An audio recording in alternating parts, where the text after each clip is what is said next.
자, 오늘은 또 이번에 3편 우리는 내일도 살아야 한다 라는 주제로 우리들의 삶의 ESD 교육이죠. 지속 가능 발전에 대한 주제를 다루는 영화들로 소개를 하겠습니다. 근데 이 터널이라는 영화, 선생님도 이걸 봤습니다. 2016년에 개봉한 영화고요. 자동차 영업하는 정수가 집으로 가다가 터널이 무너져서 그 안에 갇혀 일어난 일들을 다룹니다. 구조대와 통화한 후 곧 터널로 나갈 것이라는 정수의 기대와는 달리 막힌 터널을 뚫는 작업은 지지부진하다. 정수의 무사귀환은 전 국민의 관심사였지만 시간이 지나면서 다양한 이해를 가진 사람들 사이에서 갈등이 벌어진다. 그래서 이게 우리들의 세상이에요. 그래서 여기 영화에는 진짜 현장에서 자기의 삶을 영위하기 위해서 고전분투해서 살아가고 거기에서 진짜 그 생명, 죽음과 생명의 그 맞닿은 지점에서 그럼에도 불구하고 자기 생명도 소중하지만 함께 가려고 하는 이 정수의 움직임을 굉장히 잘 했고요.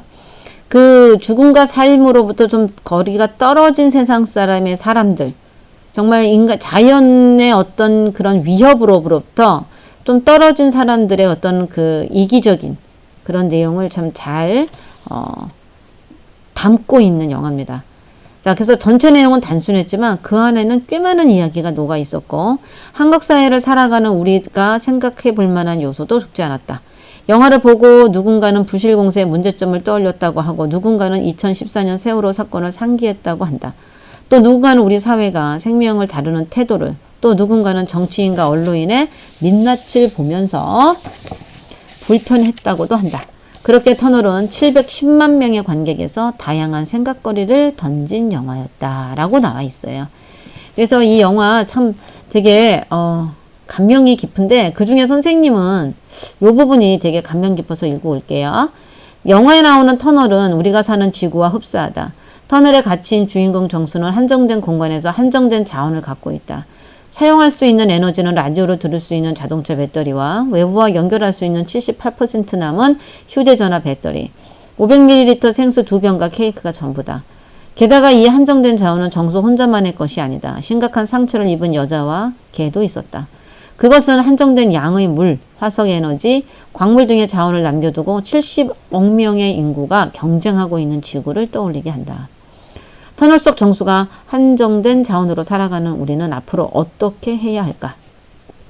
터널이 무너지는 상황을 예측할 수 없었던 정수는 당연히 아무런 준비 없이 터널 아래 갇힌다.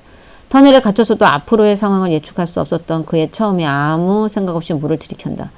구조대를 통한 상황을 파악한 후 그가 해야 할 일은 물병에 눈금을 긋고 휴대전화 전원을 끄며 케이크를 남겨두는 것이었다. 외부로부터 자원이 들어오지 않는 한 닫힌 개에 갇힌 생물이 할 수 있는 일은 그것밖에 없다. 정수는 터널에 갇히는 상황을 상상하지 못했기 때문에 아무 준비도 하지 못했다. 알았다면 최대한 오래 버틸 수 있는 방안들을 마련했을 것이다. 지구의 자원은 유한하다. 연구에 따르면 일부 자원은 한계에 이르렀다. 상당수의 사람은 자원의 한계를 인식하고 있다고 말한다. 그러나 지금 우리의 생활 양식은 도저히 자원의 한계를 인식하는 사람들의 것이 아니다. 그것은 마치 구조원의 설명을 듣고도 정수가 물을 시원하게 마셔버리고 휴대폰으로 긴 통화를 즐기는 것과 같다. 우리가 한번 이 영화를 보면서 한번 우리가 지금 현재 살고 있는 우리들의 모습을 한번 돌아봤으면 합니다. 이 영화 선생님이 봤는데요. 굉장히 영화가 코믹한 부분도 있고요. 그 다음에 우리들의 모습에 민낯을 드러내는 부분이 있어서 여러분에게 추천합니다. 한번 이번 주말을 통해서 영화를 봤으면 좋겠습니다. 그래도 정수가 우리가 어떻게 되는지, 어떻게 이 사람이 구조가 되는지를 한번 볼게요. 그래서 우리의 터널은 희망이 있다. 그래서 희망의 메시지를 주는 영화입니다. 자, 이 마션이라는 영화는 여러분들 다 많이 봤죠? 그래서 이 마션이 선생님에서 가장 감명 깊었던 거는 화성에서 이 사람이 그 감자를 심어서 감자를 가지고 먹고 사는 그런 거죠. 그리고 이 화성의 식물학자가 그 감자를 키우는 과정이 되게 좋았고 그 다음에 한정된 자원을 가지고 이 사람이 3년을 버텨요. 3년을. 이 3년을 버티는 이 이야기가 책으로도 돼 있고 저렇게 요 장면에서 나오고 그 다음에 이제 예전에 있었던 그런 어떤 그 주변에 그 지구에서 쏘아 올린 그런 우주 그런 잔해로 자기가 이제 응용을 해서 여기에서 버티죠. 그거에 대한 이야기가 여러분들 한번 마션 영화를 다시 한번 보는 건 어떨까 싶습니다. 그래서 단순히 재미가 아니라 그렇게 한정된 자원을 가지고 그 생명을 영위해 나가는 그 사람의 지혜로움. 자, 그렇다면 우리가 미래에 어떤 미래를 우리가 생각을 하면서 내가 어떤 공부를 하면 좋을까라는 생각도 한번 여러분들이 해봤으면 좋겠습니다. 자, 그래서 우리가 이 똥과 물을 버리지 않는 것도 되게 중요하다라는 이야기가 나와 있는 이 책을 여러분들이 한번 읽어보면 좋겠고 사서 영화도 한번 봤으면 좋겠습니다. 자, 이제 그 다음 세 번째 영화는요. 지진 없는 서울에 핵발전소를 짓자. 여기 서울에 짓자라는 게 아니라 동경 핵발전소라고 해서 동경에 이제 핵발전소를 짓자라고 얘기를 하는데 자, 한번 볼까요? 여기 이 냉각수를 사용할 수 있는 충분한 물이 있어야 한다. 에너지 소비 지역과 생선 지역의 거리가 가까워야 한다. 지질학적인 안정성이 확보돼야 한다. 만에 하나 발생할지 모르는 사고에 다른 피해가 적어야 한다. 라고 할 때 이 최적의 입지 조건이 모두 서울이 핵발전소 건설력의 최적의 입지 조건을 가진 거라고 얘기를 하는데 그런데 어느 누구도 서울에 핵발전소를 짓는 거에 찬성하지를 않죠. 그래서 우리가 이 핵발전소가 여기 볼게. 핵발전소 건설하는 곳에 국가에서 제공한 다양한 자원과 편의시설 추가로 얻을 수 있을 것이다. 따라서 서울은 많은 시민과 전문가들의 우려를 포하고 있음에도 건설이 강행될 것으로 예상하는 핵발전소를 유치하기 위해 더욱 적극적으로 움직일 필요가 있다라고 얘기는 하는데 서울에서는 안 하고 어디에 세워요? 다른 지역에 세우는 거예요. 그 이유가 뭘까를 우리가 보면서 핵발전소에 대한 부분을 우리가 다시 한 번 더 고민을 좀 하고 이 핵발전소 외에 제3의 에너지를 우리가 어떻게 더 연구를 해서 개발할까라는 생각을 한번 해볼 필요가 있어요. 그래서 이 동경에 핵발전소 세우면서 이제 나온 이야기인데 아니라 이 영화가 나오고 나서 어떤 일이 벌어지느냐면 그 시네마 진짜 지진이 나가지고 동경 쪽에 그 원자 그 핵발전소가 폭파가 돼서 굉장히 센세이션을 일으켰던 일도 있죠. 그래서 요 영화는 한번 여러분들이 보고 한번 요 부분을 좀 읽어보면 어떨까라는 생각이 돼요. 그래서 여기에 이런 말이 또한 핵발전소를 도쿄에 건설하게 되면 도쿄 시민이 강하게 반발할 것이라는 의견에 대해서 도지사는 정색하며 원전 건설에 따른 위험은 시골이나 도쿄나 똑같이 감수해야 한다고 말하는 장면은 우리에게 많은 것을 생각하게 만든다. 도쿄도지사가 핵발전소를 유치하자는 논리에서 주목해야 하는 것은 그러한 논리들이 현재 핵발전을 찬성하며 주도하는 이들의 논리라는 것이다.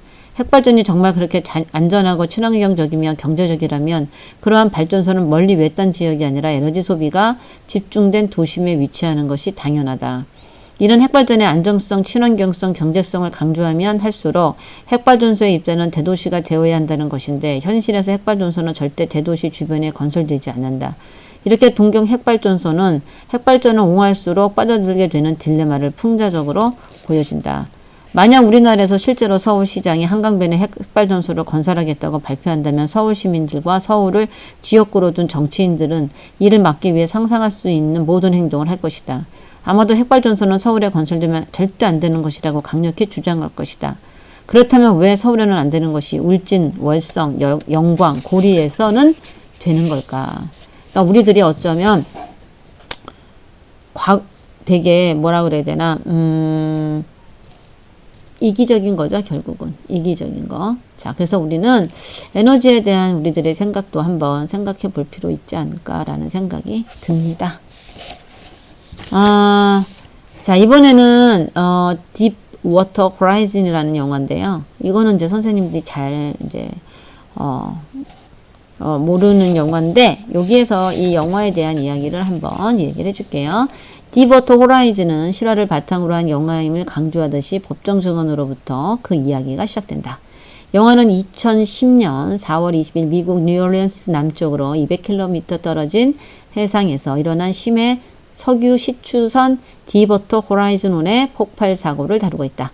이 시추선의 소유주는 세계적인 석유 메이저 업체인 BP이다.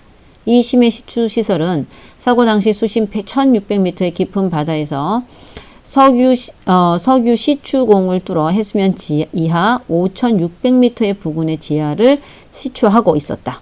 수심 3000m의 심에서도 석유 시추가 가능한 이 시설에 왜 디버터 호라이즌이라는 이름을 붙였는지 짐작할 수 있다.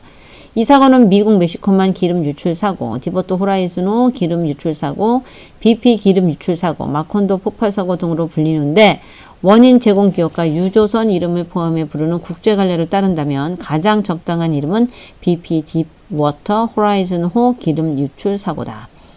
영화는 2010년 4월 20일 최초 사고 발생 이후 48시간 정도를 다루는데 마치 바다 한가운데서 벌어진 사고를 직접 경험하는 듯한 현장감을 보여준다.